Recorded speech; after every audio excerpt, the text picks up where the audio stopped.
There's a lady that I'm sending her kids to school, 3 of her kids. I'm paying their school fee, uniform. I've been doing it in the last two years. She sold me out for 1,000 naira. From the scenario of the people that I saw, why do you want to die for somebody else? Why do you want somebody to cut you with cutlass? When the man gets there tomorrow, he will not remember you. If during politics they had come to you and given you money and you did not accept it, they come to me, they give me money, I did not accept it.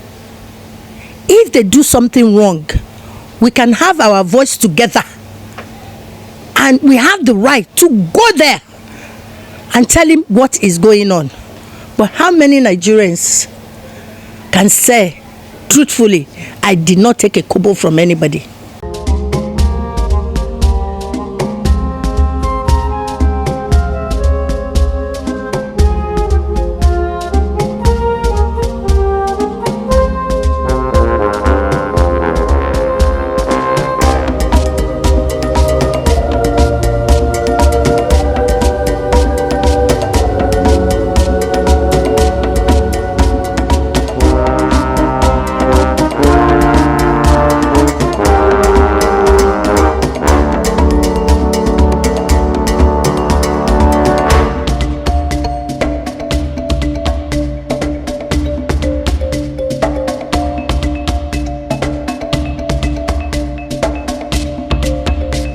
It's another very unique, beautiful, lovely moment somewhere in the city of Ota, Ogun State, Nigeria, West Africa, as we meet an icon, a very, very interesting personality, a great woman, a woman of vision, innovation, and dynamic leadership, a woman who created and also sustained her own quota to the development of politics, business, and philanthropism in Ogun State. In the last election, she happens to be the only female candidate in Ogun State, and she tried where men struggle to lead the battle to get the attention of Okemosan, that is the government house in Ogun, Abeokuta. She struggled with some of the giants, and she was able to get her own fraction of the political activities in the states. Since then, we've been trying to reach her, but unfortunately her philanthropic activities have kept her busy. Her schedule is very, very terrific. But today, by the special grace of God, we are meeting her, especially against the backdrop of an award that was bestowed upon her recently in Abuja by the Federation of West African Freelance Journalists, and she was given a Nigerian Meritorious Service Award and made the Grand Commander of Businesswomen in Nigeria, primarily because of her philanthropic activities, her democratic struggle, and her sense of leadership in all spheres. We are with Chief Dr. Jackie Adunni Kassim, somebody that a lot of people will call the Moremi of our time, especially in this part of the world. She's a very dynamic woman. It has been so very, very Herculean to get across to her. It has not been easy, but we thank God and we thank our handlers today, 18th of September 2019, that they made it possible for us to meet her after a very terrific schedule. Your Excellency, we are very, very humbled to be before you. We would like to start by asking you that why have you remained so very scarce after the election? I mean, we've been looking for you almost for 6 months, and most of the time we call, it's either you're out of the country or you are busy giving some philanthropic activities somewhere, or you are busy giving some orientation to young people, or you're also busy meeting some political associates. We've been so very disturbed until just 2 weeks ago that we got the information that you are in town, and before that we also came in, we learned that you were in Abuja to get an award, for a very meritorious award. So where have you been scarce, and what happened really? Why have you been so very off the radar? To some extent we felt that you are running away from the press. Well, not really. Good evening. First of all, you must remember that before I went into politics, I have a job and I have other things I was doing, and the moment politics was over, I have to go back because I've been set back for like 3-4 months. So it's a lot of catching up for me to do. And I'm so happy. I'm glad that I'm back on the track now. Well, like you said, I'm sorry for looking for me, not finding me. Everybody wants a piece of you. Everybody wants to see you. And you have to try and distribute your time around the people that had always been behind you. A lot of people felt that during the campaign that you spent so much of your investments and your time, your schedule, and the campaign really took a lot out of you. To be honest, how much had that campaign really cost you? I mean, trying to go around to canvass people's opinion, because for the first time they were like, oh, a woman, and we had some radio analysis about your personality, about your philanthropic gifts. So a lot of people believe that you are going to make it, but some other people can say, well, maybe because of the domineering attitude of the male. So, but what did it cost Dr. Jackie to campaign for the post of governorship of Ogun State as a female gubernatorial candidate? It never cost me anything I was not ready to afford. I never went overboard. I only spent what I felt my budget can take me. And I was trying to make people understand that everything is not money. Like, I'll get to some places and you're campaigning to them and they listen to you attentively and all that, and we talk. At the end of the day, they'll say to you, did you bring any envelope for us? Is it white envelope or brown or black envelope? Whatever envelope, they will accept it. And I'm like, I'm sorry, my own candidate thing, I'm not distributing money. But I feel that we can all work together. And if you're happy to work with me, you're welcome on board. But if it's a situation where you want money, well, there's so many of them sharing money. So you can go and meet them. It was not a desperate fight. I was just trying to prove a point that, look, I wanted to see why a lot of people were not going into politics. A lot of decent people were not going into politics. Because you find out that I know so many people that can do this country better. But when you ask them, they're like, oh no, Yalode, don't worry yourself, politics in Nigeria, blah blah blah. So I wanted to see what was it that were pushing people away from it. And like, I was very grateful to God. I had a very good team, very, very good team. They were not about money. They were about what can we do for Ogun State. And that makes me happy, because I was a first timer. My party was not known, and my party was a new party. But now when you talk of UDP, a lot of people knows about UDP now, and that's one achievement for me, by the grace of God. And another thing is that it was quite interesting. How interesting! I mean, a lot of people felt that maybe you are threatened, and because nobody can threaten me. Nobody can threaten me. People felt that. How did you? I mean, that with Legion of Men, almost 7 men. We had the former Speaker of the House. We had the former Senator of the Federal Republic. We had a governor, and incumbent was trying to install his own stooge there. Then we had all the money bags. A candidate of the Vice President, Yemi Osibajo, who is now the governor now, and we had a lot of political heavyweight like Chief Segun Oshoba, who has his own candidate too. Then all of them. So how are you able to mingle and struggle with them? Why are you not so intimidated? No, I wasn't. What I wanted to do was I wanted to prove a point. Why do women always have to be deputy governor? That was one question I asked. Why can't a woman be a governor? And then you have a male as deputy governor.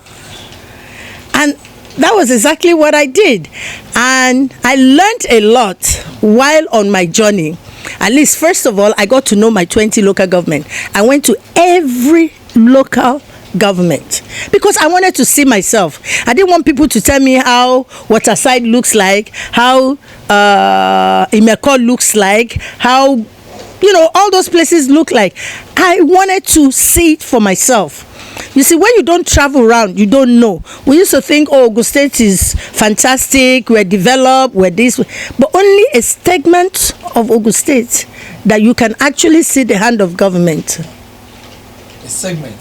Very, very little. And I felt so bad. There was a time we went to Ijebu, and we went to one of these old chiefs, because we were going to see our chiefs and all that, to tell them our intention. And after the guy was about 90-something years old. An elderly, very elderly man, advanced guy. And we gave him the project. We told him what we were all about, what we wanted to do, our manifesto, the little gift we had, which was our souvenir. And then when we were about to go, and the old guy said to us, "Where is my envelope?" Was it a black envelope, yellow envelope, or black? I was so angry. I just turned around and pretended I didn't hear it. So my DG now said, Baba, don't worry, by the grace of God, this is just our first trip. By the time we come back again, we will bring package for you. And when I got downstairs, I said, DG, do you actually mean that old man was asking for an envelope? Envelope of what? He said, Mommy, envelope of money now that the politicians have spoiled them. You see, everybody believe everything has to be about money in Nigeria. What I don't have, I cannot spend. And I had a budget, and I never went above my budget. Never. And I'm not regretting it, because it's like when you go to the university to go and learn political science, but the one I learned was better than political science, because I was on the ground. There are a few times we have a little here and there, because we don't go around with police. I never had a single policeman in my why throughout my campaign. That's dangerous. But I never believe in it. No, that's dangerous. Come to you and say, look, please, I want you to give us your vote. This is what we want to do. And now I have Mopo and all of them there with the gun looking at you. I think it's crazy. But there was a popular candidate who, anywhere he went to, there was always gunshot, like 21 guns, 10 guns. I mean, why can't you have your own Mopo to be shooting all these guns? I don't believe in it. That's not part of me. That's not part of me. Everywhere. You are not afraid of your life? Who have I offended? I look at it this way, that look, God brings you out here. And if God brings me out, that look, go in for it, I'm sure his protection is more than any other police protection. I even fought with a few of my police friends that said, no, Yalude, you can't go on like that. I said, look, that's the way I want to do it. Sometimes 3 a.m. we're on the road. There was a day we went from here to Ikpokia, from Ikpokia to Ilaro to Imeko. We got to Imeko around to 11, and people were still waiting. We had to campaign with torchlight. Everybody brought out their phone lights, and pregnant women, all those elderly people, everybody was waiting. And I felt so touched. I know Nigeria needs a change, but the kind of change they need, the money bag has superseded. And that's why when people complain now, this government is too slow, this government is not good, this government. Now I say to them, because I used to complain about the government, they're not doing anything. Now when people complain in front of me, I say, look, don't complain. Did you take money during the election time? They gave me 5,000. So why are you complaining? How many are we in Nigeria? What is the population of Ogun State? Do you know how much each politician? He has to make that money back because he borrowed money from the bank. He has to pay the bank with interest. He spent his own money. There's some godfatherism somewhere that are giving him money, that are thinking that when he goes in, so they have to pay those bills back. So we should not complain. I'm sorry. My concept is so different now. Because actually we don't know what we want. When you start taking money from politicians because you want to vote for them, if they go in and they don't do anything for you, I would say don't complain. Now I learn to keep my mouth shut. I just look and just pray to God that one of these days we get a good one, that we do things for the people. But did you regret ever seeing all this bad side of politics? I mean, when you go to a place and you tell people all the beautiful manifestos, the story of how you want to develop their land, develop their education, even their business life, and after the whole thing they say, oh, I mean, did you feel sad, and what does that say about the brain of these people? I feel very, very sad, because you see, the thing with us now in Nigeria, I don't know about any other African country. The thing with us now in Nigeria is that everything is about money, and it's sad. So that means if you don't have billions, don't go into politics. And by the way, the only time I had SARS with me was a night before, you know, when we were doing our major rally. And one of my friends happened to be with me and said, and we were discussing, and he says, Mommy, how many police is a CP giving you? I said, I did not book for police. I don't want police. He said, can you go without police? I said, look, I don't need it. So my friend now told my DG, look, listen, send me a mail. And the following day, I had about 4 vehicles full of SARS. But they have no job to do. Because what we did was, every woman was in jeans, t-shirt, and face cap. And that was what I had on. And we were dancing. We were enjoying ourselves. We were dancing up and down. We were campaigning. At the same time, we were having good time. The only place we had a little problem was 2 parties almost clashed. We wanted to go into one shopping mall, and then somebody said to us, no, wait, another party is there. I just turned around and I said, look, we don't have to go there. Let's go somewhere else. So it's not a do or die matter, but I'm happy I went into it. I am so happy. Now I know the problem of Ogun State proper, not what people tells you. There was a day we also got the news that you were hanged when there was a crisis in A4, when some boys were burning vehicles, and that you are caught in the crossfire, and we were so afraid when we heard the story. We learned that your convoy was passing by after a campaign in Abeokuta or something like that. How were you able to escape it? What did you? So people said you disappeared. Some said you stood there. So what really happened? Honestly. Well, actually, when God is doing His thing, He has His own agenda.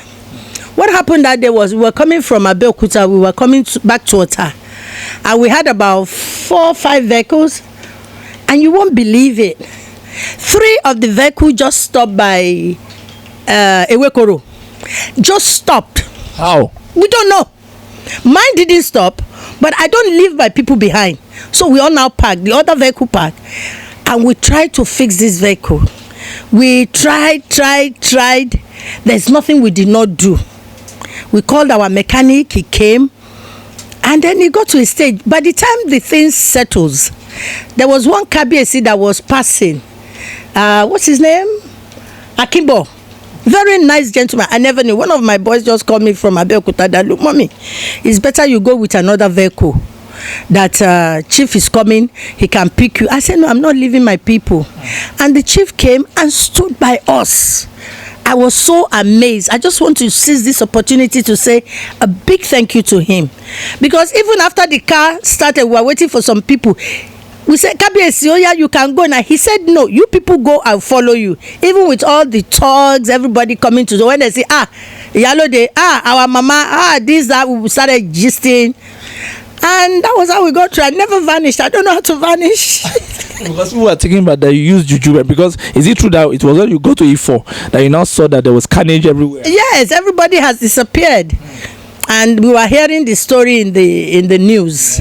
You know, when we got there, they said, how did we get here? When we go back to Ota, how did you get here? They were that. I said, well, no man laugh for more long. We were afraid maybe because you are the Moremi of Our Time. Maybe you just use some spiritual power to disappear from the place. I'm a very religious person, and I praise God. I give glory to God. I went in, I saw it. I conquered it because none of my staff, nobody even had a leg injury. We all went in, we all came out, and we were all having a good time. But with what you saw, will you say you will be motivated to go for another time when the time comes, maybe 2023? Will you still find yourself going with what you experience, going 20 local governments and meeting people and seeing the way people behave toward genuine political considerations and the monetary aspect of it? Well, a lot of people are interested. Okay. They are very interesting people. But the problem in Nigeria is that because they've been so spoiled with money, I think it's the poverty aspect of it. Because there was an incident, I'll give you a scenario. There's a lady that I'm sending her kids to school, 3 of her kids. I'm paying their school fee, uniform. I've been doing it in the last two years. She sold me out for 1,000 naira. I can't believe this. Never knew I saw her. I can't believe this. Greeted me and I greeted her. When she took the money, I saw it. I pretended as if I didn't see it. That was on Saturday. On Thursday, she came to the house to come and collect what I promised her for her children. And I said, the man that gave you 1,000 on Saturday, why don't you go and look for him? 1,000, despite the great initiative for our children, despite the great future, despite your philanthropy, because your organization does that for a lot of young people. Why? What happened? And that's one thing I don't understand. Is it lack of sense? I think it's a problem. Phenomenon of I can't place it. I'm sorry. Because I don't see why somebody wants to sell their vote for 500 naira, for 1,000 naira, for 2,000 naira. It's not that I cannot give people on my street money, but I make you understand, I am not about money. You want to vote for me, you vote for me because you believe in what I'm doing. And when we get there, we all work hand in hand. The question about would I want to go back? Yes. For another encounter, for another wrestle. I had a good experience. But I don't think politics is for me. Why? I have my business. I have other lucrative things I'm doing. I wanted to serve. And when you want to serve and people don't want you to serve, then you hands off.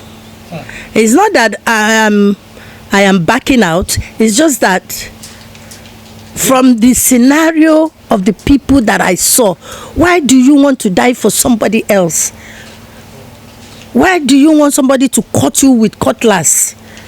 When the man gets there tomorrow, he will not remember you. But I guess that's the way it is played. And I think we still have a long way to go in democracy. Is it the beautiful writer Ngugi wa Thiong'o? I don't know, one of them who wrote that the beautiful ones are yet to be born. And I think recently, is it Dele Momodu that wrote in his article that the beautiful ones are born? But I don't know if they are born now in politics. They are grown up. Now, with what you've seen in this politics, are you now telling us that the beautiful ones are yet to be born? And how can this beautiful one get into the mainstream? Because now, all you hear is that people use blood to do sacrifice because of politics. People send assassins to go and kill people. People give money to thugs to go and disrupt electoral process. When you go to Mecca, you see all of those thugs in Mecca now. They're being compensated. I was telling somebody one day, I said, look, when you go to garage now, you see all of them, when they smile like this, you see them with silver teeth, gold teeth. That's their compensation. I don't know where we're going. The beauty of going to God's ground is for you to go and seek intervention. But how many people go to Jerusalem or go to Mecca for that now? They just go because somebody is sponsoring them. I was telling somebody, I said, look, I don't see any government, I don't see their business sponsoring anybody to Hajj or sponsoring anybody to Jerusalem. The beauty of it is for you to save up. If it takes you 1 year, if it takes you 2 years, you will have that pride in going to any of your religion place to go and pray to God. And God will see your heart and answer your prayer. But nowadays, you know, the painful thing is that even a Christian, a man that some people believe goes to church, went to Mecca recently just to become the leader of a lower house, and the thing is so very, very irritating psychologically and some other way around of it. But let's even come back to Ogun State. If you have become the governor, what would you have done differently? If you have been handed the mandate to be in Okemoson, what would you have done differently for Ogun State? Well, first of all, like I said, because somebody is in PDP or APC or ADP, I look for entrepreneur. You surround yourself with entrepreneur. People people you feel can make things happen. Not a godfather telling me, use this for commissioner of this, use this for commissioner of that. That is one of the things that is killing us. Godfatherism. They've done their own time. For God's sake, let whoever is there do his own. We still have not got commissioner till now. Yes, most of them, yeah. Almost 19 of them. Why? After 100 days, 19 governors in this country, especially in the southwest, have not been able to form their cabinet, and it's so very, it's somehow funny and interesting. So what? When they did their own, when they were governors and presidents, all of them have been through it. Yeah. How many people were they forced down their throat? You see, I'm not saying that boy is. I don't know whether he has been into politics or not, but I feel that they should just let the guy be. They should let him look around and choose his cabinet. As a new governor of Ogun State. If I was there, I don't care what party you come from. I want people that can deliver. People that can deliver. Forget the sentiments about, oh, you are PDP, oh, you are APC, you are this. I'm looking at you as an individual who I know if I give you this job to do, you will succeed in it. Because it's when you succeed that my government will succeed. But how many of them are looking at that now? They're turning Nigeria like a football field. Everybody is kicking, corner kick, this kick, that kick. I wish everybody would just sit down together, all the old ones. Everybody should put hands together and make this country work. But we're not doing that. That's why all these small countries are shitting on our head. They're tossing us around that you had the money. What were you doing with it? Instead of going to develop South Africa, going to develop Kenya, going to develop Liberia, for God's sake, if you had put that money here, people would have got jobs. This country would have been for better. But because they know the source of their money, they don't want people to know, then they take it out of Nigeria. And that is what we are all paying for now. But before we go to the international insults that has been ravaging our image across the globe now, that make us look like a giant with a foot clay, let's come back to Ogun State. If you travel around Ogun State now, today we are just coming, and for the first time we took the Ambody Bridge by what do you call that place, by Command. And that bridge was beautiful until when we got to the Ogun State portion, and we started lamenting. We lamented till we got to Ojore here, and we were like, what happened? If Ambody could do a beautiful job down to this level, why did the former governor didn't have a counterpart strategy to make it a world project and all that? And that is by the side. When you go to side of the other side, what they call that place? No. And the other side of some no. Is it that side, Fagba side? That side. What they call that place? Ogun State. That's Agbado. Crossing and all extension. You see the bad road. The abandoned project is so crazy. When you go around Ogun State and you see all the bad potholes that look like deep-rooted wells, how do you feel with your car and you go around? Don't you feel sad that you are from Ogun State? I do feel very, very sad. Most of the time now, I don't even use my car. Most of the time, if where I'm going is not far, I trek to the main road, take a public transport, get to where I'm going. Because if I take my car and I'm going to Ijako from Ali Shiba here, you won't believe it. It can take me up to an hour and a half to go and turn under the bridge and then go through that bar road again to get to where I'm going. A journey that is not supposed to take me more than 5-10 minutes. But who are we to blame? You see, we keep on shifting blame. Every Nigeria is to be blamed. How? One of us. Every one of us. If during politics they had come to you and given you money and you did not accept it, they come to me, they give me money, I did not accept it. If they do something wrong, we can have our voice together and we have the right to go there and tell him what is going on. But how many Nigerians can say truthfully, I did not take a kobo from anybody? When I was contested, a few of my friends heard about it. They were angry. Now, Yalode, you did not even tell us. We could have helped you with this. We could have helped you with that. I did not need any help. I wanted to spend what I can afford. I did not want a situation, you will borrow money, you take money from friends. When you don't go in, you start paying bill. We know how many of them that are paying bills now. Wow. For what? With interest. Now. Looking at it now, there was a particular situation. I saw a woman leader sometimes in Lagos. I think somebody died in one of the areas. A federal house of rep member died, and the district, they wanted to do a by-election, and she was like, okay, let's travel, let's come and buy Indomie. Plenty of Indomie in the United Food there, and inside the car they were complaining, tabati safe we can't mama shera gari kekwe pase kon sa emu yen. He say no ma ka fun gari yen ti ma to wa kon dey ma say Indomie yen ma je. Then they were deliberating on the life of the people. Then I was like, for people to vote, you have to now give them one packet of Indomie or a sachet of gari. Now, during your own election, when you see or hear that people are taking 4 yards of Ankara, 2 yards of Ankara, 500 naira, 1,000 naira, a packet of Indomie, and even derica of rice and beans, how did you feel as a woman who wanted to give substance for leadership? Very, very bad. We distributed things that could be useful. We gave them our manifesto, we gave them bags, we gave them apron, we gave the market women apron.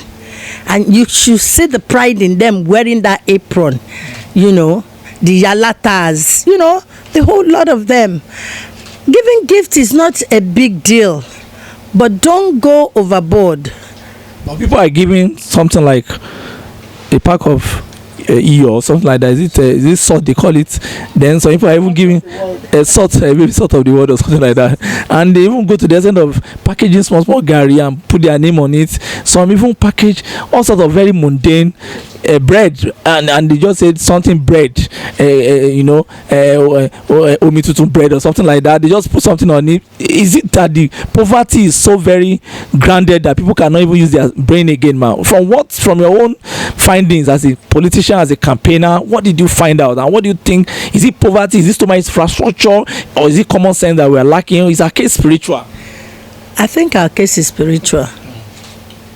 That's the way I look at it. Because how many days are you going to use in drinking that gari? Just one under 5 minutes. Days are you going to use in eating that bread? After 3 days, it gets spoiled. I think it's just what is wrong with Nigeria is spiritual. I tell people, I say, look, we've wasted so much blood in this country, and nobody to fight for those people that we wasted their blood, and they're like coming back now to come and fight for themselves. That's the way I see Nigeria now. Because whoever is there, people always say that Nigeria is the giant of Africa. Yes, we were the giant of Africa. But you know, everything that is happening in our country here, the media is there. They see it all over the world. When I saw my people being burned in South Africa, I felt very bad. And then I look at some of our own video here. Somebody stealing 1,000, 2,000 naira. We are not burning that person. It's sad. You see, when we are together, the three of us, when we put our hands and we're together like this, that's when we're giants. Me, Igbo, Yoruba, Hausa, another tribe. Giants. But now, everybody has scattered. So all these small Africa now look at us and say, who are they, Nigeria? And you fought for us, so what? But don't forget, these people were born in violence. You mean the South African people? They were born in violence. Violence is their culture. That's the way I look at them. Violence is their culture. Because so many of them during apartheid, some of them were not even born. And they've always had this aggressive thing about them. Aggressive blood. It's a pity. So how did we find ourselves there? But if we are the peace givers. We were giving them peace at the time, and we were trying to spend a lot of fortune to stop their controversy, to bring them back to normalcy. So how did we now become victim? It was a time in this country we said Ghanaians must go. Ghana must go, because they were suffocating us and they were doing a lot we felt that they were too much for us to handle. Then again, at the time, we were the pride of the nations. People came to Nigeria to seek for their greener pastures. But just 2 years ago, the Ghanaians are throwing us out, especially our Igbo brothers. They are closing their businesses. In Sierra Leone, the other day I was in Sierra Leone, is the same campaign against our Nigerian community, especially our Igbo brothers. Now South Africa, they are also the victims of xenophobic and hostile attack. What is the problem? How did we find ourselves here? And do you think there is a panacea? I would like to talk. That's a very sensitive subject, and you see, until we call ourselves on a round table and start telling ourselves the truth, then we can get to the bottom of a lot of things. Why is it Nigerians only people victimize? Even in America, we don't have good record. Before, when you are traveling with your green passport, you are very proud of it. The moment you hold it, anywhere in the world you go, they will say, this way please, they will pass you. Nowadays, the fact having a green passport is a crime on its own. And how many people spoil Nigerians? Actually, people are looking for greener pasture, yeah. But when you come to my country and you don't abide by my law, I can hand you over to the police. You see, even in Nigeria here, we break so many rules. And it has become part of us. Do you know who I am? The orientation is wrong. We have to start reorientating people again. Do you know how much it costs some of them to get out of this country? If you have 700, 600,000, 1 million naira to get visa, to buy ticket that you want to go there, why don't you invest that money here? When I see people selling pure water on the street, I feel so ashamed, because we could have gone beyond this. Everybody is rushing to Dubai. Everybody is rushing to South Africa. It's because they have made their city to be beautiful. If every governor is to do like, what's the name of this guy in, is it Port Harcourt or where? Okay. Is it Donaduk? No, not okay. Donaduk. Okay, Aquabio. Another one. Is it Ben Ayade? Yeah, Rivers. Okay, that is Nweke. And those ones that are doing very well. Okay, the governor in Nweke of Rivers State. Every governor that is doing very well, you will see that their people have started going back home. Everybody doesn't have to put their head in one place. Lagos is too congested. Ogun State is too congested. I was talking to one of my uncle the other day. He said, when Ogun State was, before we were just 2 million in Ogun State. He said, but now we've lost count of how many people in Ogun State. The people are growing more and more. But the town is not growing. The rural area is not going. Everybody from rural area now, everybody wants to come to the city without knowing what they're going to do.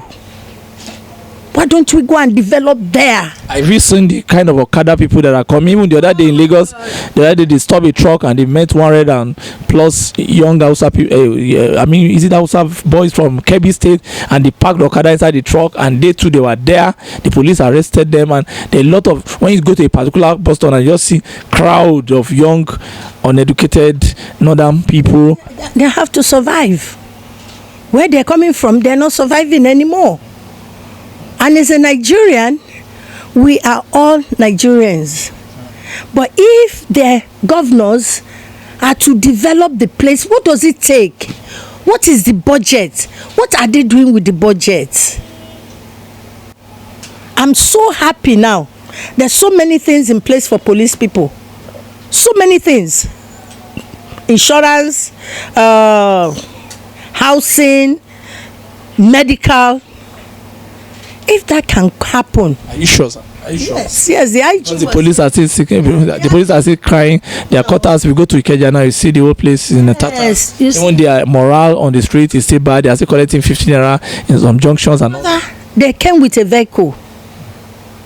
They have a vehicle. If you call policeman now, and he likes you, he want to respect you, he will come on Okada.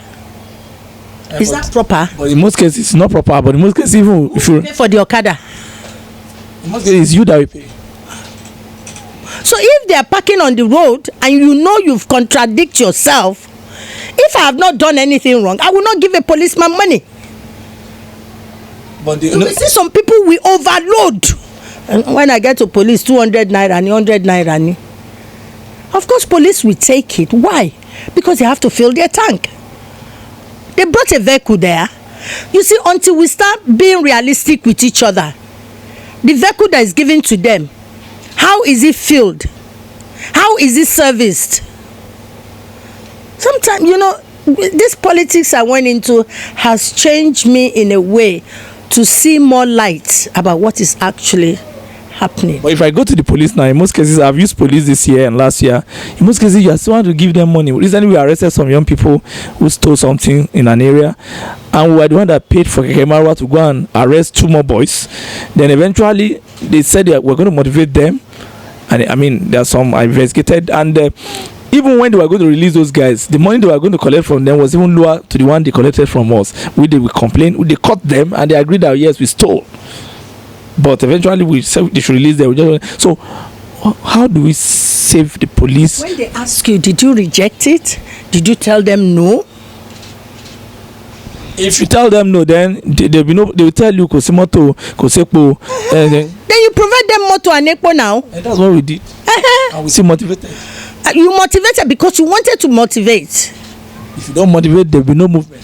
Who tells you? Once you provide the vehicle and there's petrol, of course. You see, we should stop. We put too many blame in different corners of Nigeria. I keep on telling my people, every Nigerian needs to be blamed. We are all guilty of the way this country is today. All of us. No exception. All of us contributed to it. Even a child that is still in the belly now, by the time he's 9 months and is brought out, I can assure you, it will not take long before it's corrupted. When you send small kids message now and they come back with change and you give them 50 naira, they will look at you like 50 naira. So money means nothing again. Everybody is now after money. We're not after individual, what we can do for one another. We have lost it. Before, when you are pregnant and you have your belly, I used to tell people, when your child is in the woman's stomach, that's when it belongs to the mother and the husband. But the moment you born that child, it's everybody's child. In those days, you want to go to the market, you leave your children with your neighbor. If you try it now, the child might be kidnapped. You take good care of her or him till you come back from the market. Now you can't even trust your neighbor to come in your house and carry your child. They'll be looking at her hand. Maybe that is how we've gotten to. The level of fear and confusion. So suspicion. It's sad because we are beautiful people. We have so much that if Africans are to get together, the British will be afraid of us. Every European will be afraid of us. That's why they are ready to supply us guns and everything, because they know we are great and they know what we have on our ground. But we that have this thing, we don't even know it. We don't know what we have. We don't know what we're sitting on. But let's hope by the grace of God that one of these days, something good will happen to Nigeria. Because we can't keep on going like this. We can't keep on going like this. I want to ask you that if you are made the Director General of the National Orientation Agency, because that's one agency that I felt has gone comatose. And when I was young, many years ago, when in the north, this agency used to come with a lot of orientational kids on the radio, on TV. They tell you what to do, the moral campaign. It was a very good system in those days, but now we don't even hear anything again. Children don't know what to do and what not to do.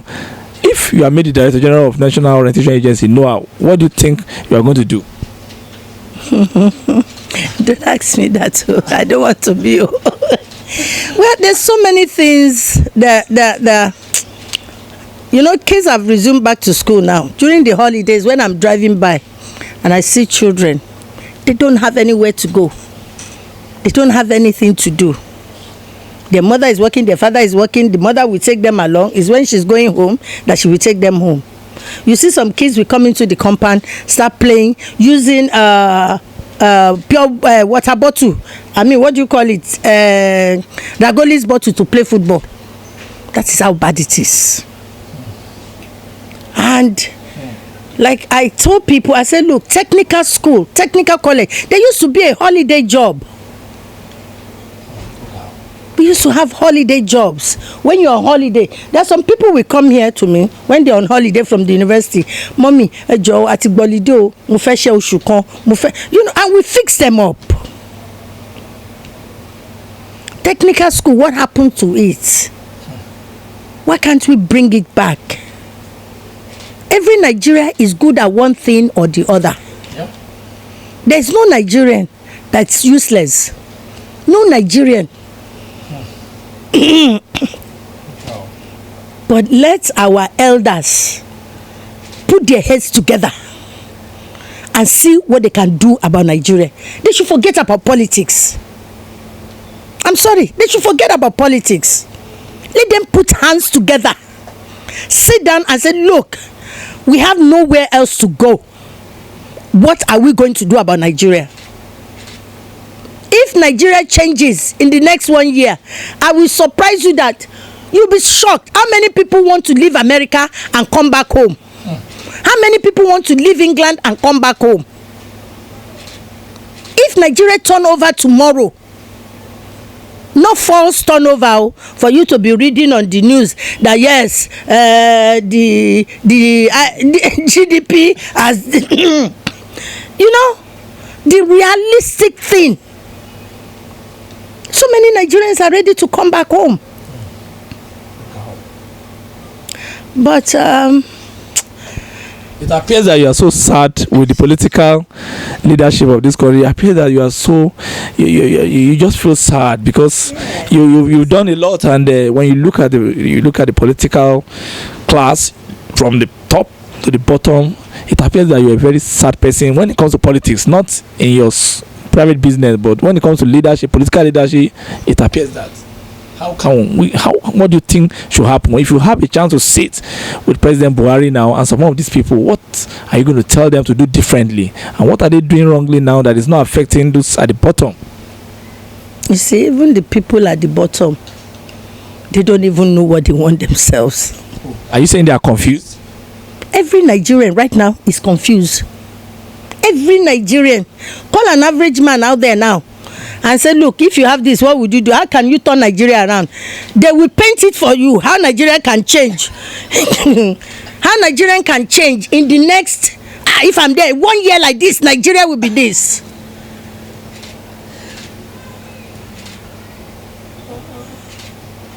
Every Nigerian know what to do about Nigeria. All we have to do is for everybody to put hands on deck. If Nigerians decide tomorrow that, look, let's forget about this backbiting, let's forget about this, let's forget about that. I'm just looking for a leader that will come out and gather everybody together. I don't care whether you are Igbo, you are Hausa, or you are Yoruba. A leader that will come out in one voice and gather everybody together and say, look, how can we make this work? It appears General Obasanjo was close to it. I'm talking of people that are flawless. Okay. Because he was able to gather the North, the Igbo, put them in ministerial appointment. I mean, there is Soludo there was El Rufai there was I am not talking politically. I am not talking politically. I am talking as, look, this is the map of Nigeria in my hand. Okay. How are we going to make it work? It has started dropping. It's dropping now. We have to grab it so that it doesn't fall on the ground and crack. We need somebody that everybody will listen to. When he opens his mouth to talk and look at the camera, he will be telling the truth. And you will know he's telling truth. Look at most of them when they're talking on camera. They're like, No confidence. It's not the confidence. It's because, you see, when a man is lying, you look at his face, you will know whether he's lying or not. That is our specialty here now. Don't worry, when I get there, I'm going to do this, I'm going to do that. They will tell you they're going to do it. There's nothing wrong in it. But when you now go and meet them, they will tell you, I just got here now. The next 4 years, I will do it. We need somebody that right from the day you take the mantle, people start feeling your impact. Get the people together. I'm not talking of garage boys and all that. Individual. Get people together. Market women, all of them are corrupt now. All they want is money. But there are still some good ones. Get them together. Mama, what do you think we can do about this? Not for me to come to the market and start sharing money for you. That will not solve your problem. Because even the money they're sharing, they're looking at faces. They're looking at political parties. When you want to do something like that, don't care where this party comes from or where that person comes from. You want a job done. And you want it done well. There are so many people in Nigeria here that can turn this country around. And they know them. They know them. But politically, they might not be. No, they don't have to be a political person. Because the money that you have to pay to even pay for. Do they have to be a political person? They don't have to be. No, if you say leadership. Turn all of us in Nigeria into politicians. This one will say, I'm PDP. Hey, every 4 years, you see them coming out, fighting themselves. And you sit down and you wonder, do you know how many people died during this politics? There's no record for it. There was a time in Abeokuta we were coming somewhere and somebody was rushing, a vehicle was coming. A big bus, 28-seater. Everybody died in that vehicle. Their supporters. How many of them I remember today? The people they are coming to campaign for, they are coming to fight for. How many of them know that they have wife, they have children, they have this at home? How many of them is doing follow-up to make sure that the children don't suffer? But in another 4 years, we'll be out there shouting. Before we go to the next popular issue and we round up, in the last 4 months now, I think most of these governors have tried, and a lot of people are saying, oh, Governor Seyi Makinde is the best, he's trying in Oyo State. After 100 days, that's 100-day mark. But given your own 100-day mark in the Southwest, which governor do you think has really tried? Do you have any opinion, or you just think all of them are still just trying? The Yoruba will say, and all that, you know. So, first of all, what is all this about 100 days? What are we to celebrate 100 days for? Who started this celebration of 100 days? Is that our priority? No, I'm just asking. Because they thought that after 100 days, something must have shown that in 1 year, 2 years, 3 years, 4 years, you must be able to do something. So, putting those bins around for you in 100 days, he has worked.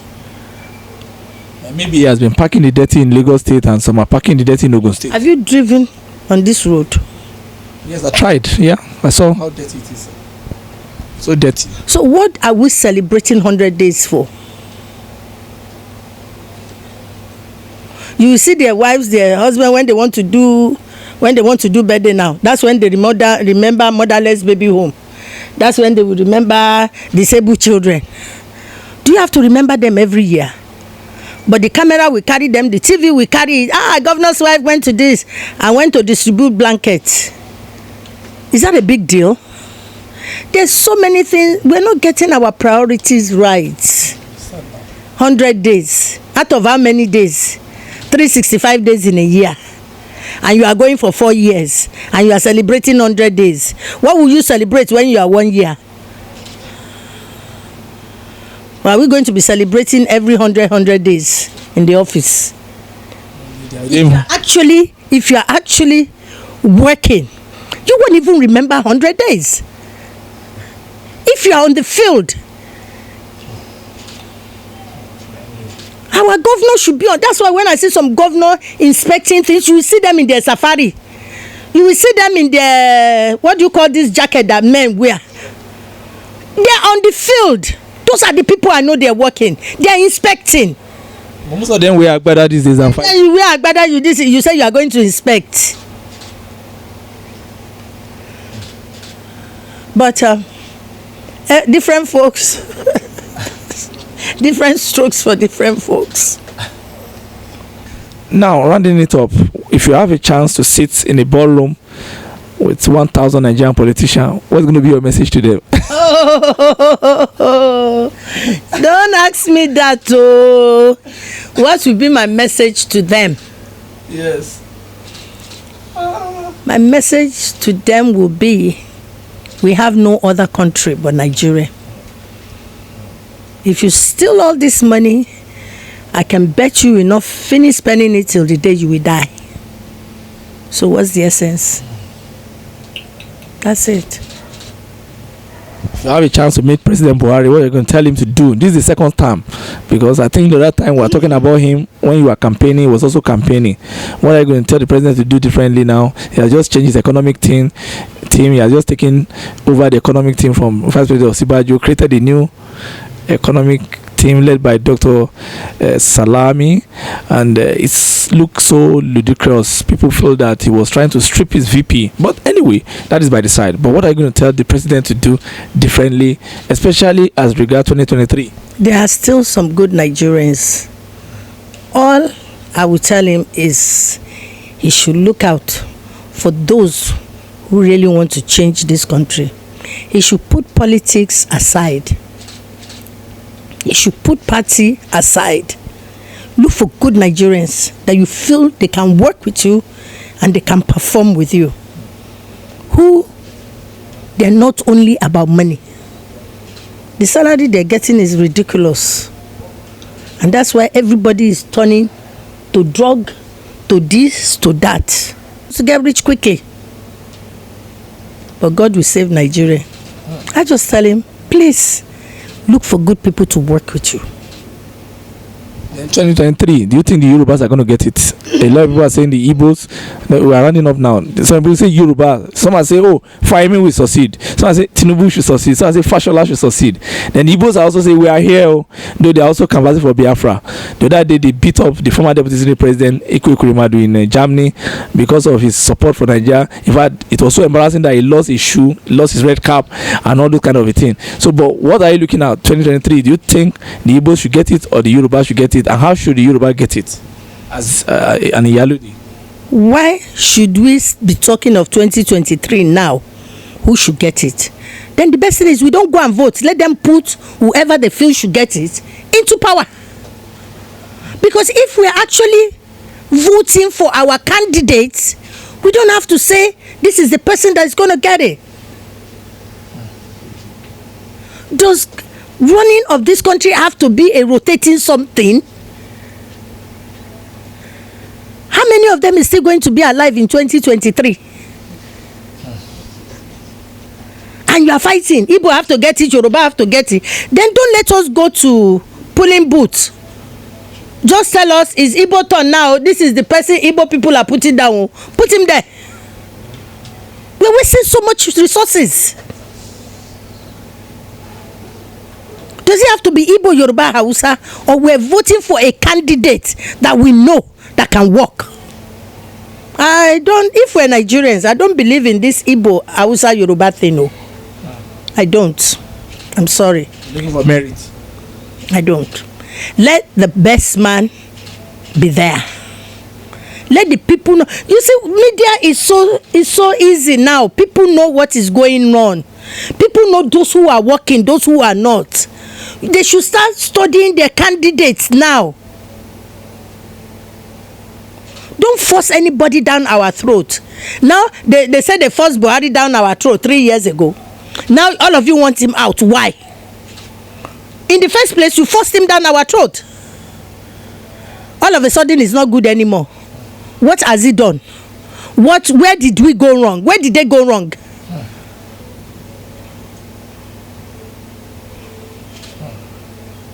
But if you have become the president, what are you going to do differently? Yeah, if I become the president, oh my God, don't ask me. Oh, all the area boys are going to be in charge.